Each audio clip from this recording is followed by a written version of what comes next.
को साइन की जाती है। इसमें ब्रिटेन भूटान को इंडिपेंडेंस की गारंटी देता है। साथ ही भूटानीज रॉयल गवर्नमेंट को दिए जाने वाला स्टाइपेंड भी बढ़ा देता है और बदले में भूटानीज फॉरेन रिलेशंस ब्रिटिश इंडिया के कंट्रोल में आ जाते हैं। 1947 तक ट्रीटी ऑफ पुनाखा ही भूटान के साथ ब्रिटिश इंडिया के रिलेशंस को गाइड करती है। भूटान के बाद अब दूसरे माउंटेनस नेबर्स यानी कि नेपाल की बात करते हैं। Anglo Nepalese relations. दोस्तों 1768 में गोरखास ने नेपाल पर अपना कंट्रोल एस्टैब्लिश कर लिया था। इसके बाद वो अपनी डोमिनियन को माउंटेन्स के आगे एक्सपैंड करना शुरू करते हैं। नॉर्थ में तो चाइनीज इन्हें एक्सपेंशन करने नहीं देते, इसलिए ये बंगाल और अवध की तरफ पुश करते हैं। दूसरी तरफ 1801 में east India company Gorakhpur district को ऑक्यूपाई कर लेती है, जिसके बाद उनका फ्रंटियर गोरखास की टेरिटरी के डायरेक्ट टच में आ जाता है और दोनों के बीच कॉन्फ्लिक्ट शुरू होता है जब गोरखास बुटवाल और शिवराज डिस्ट्रिक्ट्स पर कब्जा कर लेते हैं। उस समय तो ब्रिटिशर्स बिना किसी ओपन कॉन्फ्लिक्ट के इन डिस्ट्रिक्ट्स को रीऑक्यूपाई कर लेते हैं, लेकिन मई 1814 में गोरखास एक बार फिर से बुटवाल के 3 पुलिस स्टेशंस पर अटैक कर देते हैं। गवर्नर जनरल लॉर्ड हेस्टिंग्स इसे एक चैलेंज की तरह लेते हैं और गोरखास के अगेंस्ट ऑफेंसिव लॉन्च करने का डिसीजन लेते हैं।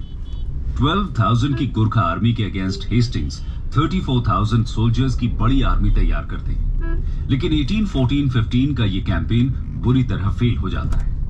इसके बाद भी ब्रिटिशर्स हार नहीं मानते और फिर से कोशिश करते हैं। 1815 में वो कुमाऊं हिल्स में अल्मोड़ा को कैप्चर करने में कामयाब होते हैं और मई 1815 में अमर सिंह थापा से मालाओं का फोर्ट भी जीत लिया जाता है। मालाओं के फॉल के बाद गोरखास नेगोशिएशंस करने के लिए तैयार हो जाते हैं, लेकिन हेस्टिंग्स की डिमांड्स उनका एटीट्यूड चेंज कर देती है और एक बार फिर से दोनों के बीच हॉस्टिलिटीज शुरू हो जाती हैं। फरवरी 1816 में नेपालीज को मकवानपुर में बुरी तरह हरा दिया जाता है। इसके बाद गोरखास समझ जाते हैं कि उनके लिए अब ब्रिटिश को और रेजिस्ट करना पॉसिबल नहीं है और इसीलिए मार्च 1816 में वो ट्रीटी ऑफ सगौली को एक्सेप्ट कर लेते हैं। ट्रीटी के अकॉर्डिंग गोरखास गढ़वाल और कुमाऊं डिस्ट्रिक्ट्स कंपनी को सरेंडर कर देते हैं। इसके साथ ही दोनों के बीच तराई बाउंड्री को पिलर्स के थ्रू मार्क कर दिया जाता है। गोरखास काठमांडू में ब्रिटिश रेजिडेंट रखने के लिए भी मान जाते हैं और इसके साथ ही सिक्किम से परमानेंटली विड्रॉ करने के लिए तैयार हो जाते हैं। ब्रिटिशर्स को हिल स्टेशंस और समर कैपिटल्स के लिए साइट भी मिल जाती है, जैसे कि शिमला, मसूरी, रानीखेत एटसेट्रा। इसके साथ ही ब्रिटिशर्स गोरखास को अपनी आर्मी में भी शामिल कर लेते हैं, जो आगे चलकर इंडिया में कंपनी के डोमिनियन को एक्सपैंड करने में काफी हेल्प करते हैं। आइए अब बर्मा यानी कि प्रेजेंट डे म्यांमार के साथ ब्रिटिशर्स के रिलेशंस को डिस्कस करते हैं।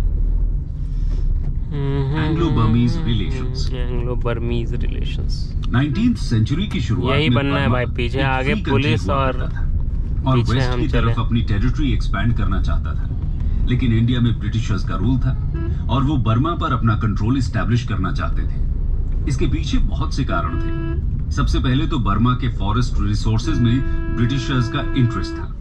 उसके अलावा बर्मा ब्रिटिश मैन्युफैक्चरर्स के लिए मार्केट भी प्रोवाइड कर सकता था। इसके साथ ही ब्रिटिशर्स बर्मा और बाकी के साउथ ईस्ट एशिया में फ्रेंच एम्बिशंस को नियंत्रित भी करना चाहते थे। इसकी वजह से 3 एंग्लो बर्मीज वॉर होती है और 1885 में बर्मा को ब्रिटिश इंडिया में एनेक्स कर लिया जाता है। आइए एक एक करके तीनों वॉर्स के बारे में जानते हैं। First Burma war 1824-26। 19th century की शुरुआत में बर्मीज वेस्टवर्ड चलाया जा रहा है फोन में देखते देखते भाई, क्या लोग हैं, जिसमें वो अराकान और मणिपुर को ऑक्यूपाई करते हैं। अराकान और मणिपुर, साथ ही असम और ब्रह्मपुत्र वैली को भी लगातार थ्रेटन करते हैं। इसकी वजह से ब्रिटिशर्स के साथ इनका लगातार गतिरोध बना रहता है।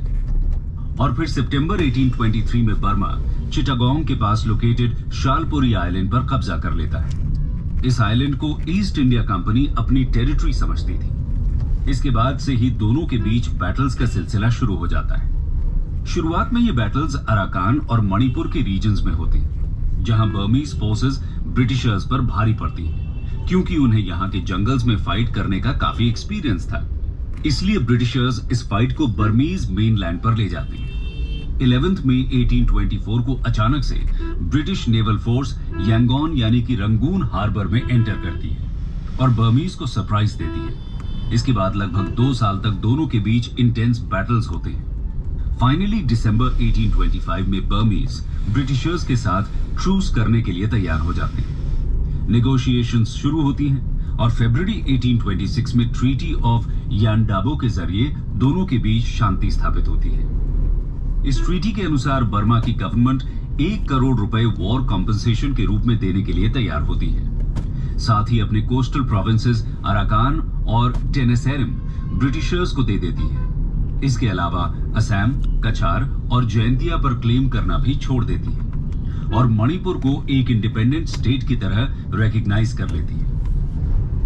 इसके अलावा ब्रिटिशर्स के साथ कमर्शियल ट्रीटी करने के लिए भी बर्मा तैयार हो जाता है और कैपिटल आवा में ब्रिटिश रेजिडेंट को एक्सेप्ट करती है। साथ ही कैलकाटा में बर्मीज ऑनवॉय भी पोस्ट किया जाता है। इस वॉर ने ब्रिटिश इंडिया के फाइनेंसेस को पूरी तरह बर्बाद कर दिया था। लगभग 13 मिलियन पाउंड स्टर्लिंग इस वॉर पर खर्च हुए थे और करीब 15,000 सोल्जर्स की इस पूरे कैंपेन के दौरान डेथ हो गई थी, जिसमें मेजॉरिटी इंडियन ट्रूप्स की ही थी। इस तरह ब्रिटिशर्स के इंपीरियलिस्ट एम्स को पूरा करने के लिए इंडियन रेवेन्यू और ह्यूमन रिसोर्सेज को एक्सप्लॉइट किया गया था।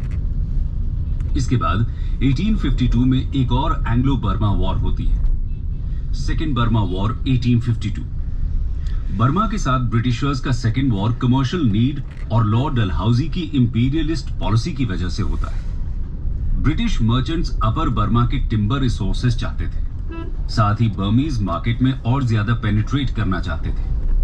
1852 में Lord Dalhousie treaty of Yandabo से रिलेटेड कुछ माइनर इश्यूज को रिजॉल्व करने के बहाने कॉमोडोर जॉर्ज लैम्बर्ट को बर्मा भेजते हैं। बर्मीज तुरंत ही इन्हें कंसेशंस दे देते हैं, लेकिन फिर भी लैम्बर्ट रंगून के पोर्ट को ब्लॉक कर देते हैं और बर्मीज किंग पेगन के रॉयल शिप को भी सीज कर लेते हैं। इस तरह वो बर्मा को नेवल कॉन्फ्रंटेशन के लिए प्रोवोक करते हैं और सेकेंड एंग्लो बर्मीज वॉर की शुरुआत हो जाती है। ब्रिटिशर्स को बर्मा की तरफ से इंटेंस गोरिल्ला रेजिस्टेंस फेस करना पड़ता है। लॉर्ड डलहौजी इस समय बर्मा को एनेक्स नहीं करना चाहते थे। दिसंबर 1852 में किंग पेगन को इन्फॉर्म किया जाता है कि अब से पेगू कंपनी डोमिनियन का पार्ट होगा, जो कि बर्मा का आखिरी कोस्टल प्रोविंस था।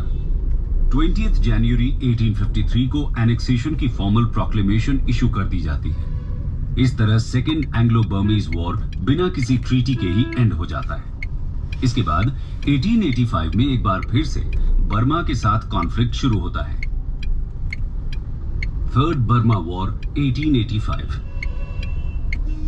1880s के दौरान बर्मा और फ्रांस के बीच बढ़ती नजदीकियां ब्रिटिशर्स के लिए कंसर्न बन जाती हैं। 1885 में फ्रेंच कॉन्सल एमहास बर्मीज गवर्नमेंट के साथ नेगोशिएट करने के लिए मैंडेले आते हैं और बर्मा में एक फ्रेंच बैंक और मैंडेले से ब्रिटिश बर्मा के नॉर्दर्न बॉर्डर तक रेल लिंक के कंस्ट्रक्शन की बात करते हैं। ब्रिटिशर्स यहां अपनी डिप्लोमेटिक पावर्स का यूज करते हैं और फ्रेंच गवर्नमेंट को बर्मा से हास को रिकॉल करने के लिए कन्विंस कर लेते हैं। इस बार तो फ्रेंच बर्मा से वापस